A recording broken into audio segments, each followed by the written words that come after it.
potentially protracted legal fight in one of the most closely watched Senate races in the country as Republicans look to maintain a seat being vacated by the retiring Pat Toomey. Dasha Burns, who's basically had to move to Pennsylvania to cover this year's race, joins me now from Philadelphia. So, Dasha, I know this is difficult to ascertain, but do we have a feeling that the vote count, how many new votes do we expect counted today before the deadline?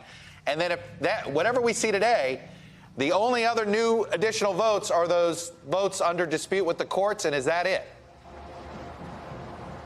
Okay, Chuck, we have got a bit of a confusing mess on our hands here. This is one of the most high-stakes races in the midterms, and it is stuck in a fight over paperwork right now, essentially. So I'm going to ask you and our viewers to bear with me here because we've got two sort of separate but related things happening right now. On the one hand, we are definitely heading towards a recount here. We know this is likely going to happen. Today is the deadline for unofficial results from the counties. Chuck, that doesn't necessarily mean there are not more votes to be counted. There are probably some provisional ballots left, some challenged ballots left that won't necessarily make it into today's count. But what we're going to get today, these results essentially trigger the automatic recount process. The Secretary of State can look and say, okay, it's under 1,000 votes that falls within that 0.5% difference that triggers the automatic recount. Here we go. On the other hand, we have the lawsuit filed by the McCormick campaign to get those undated mail-in ballots counted.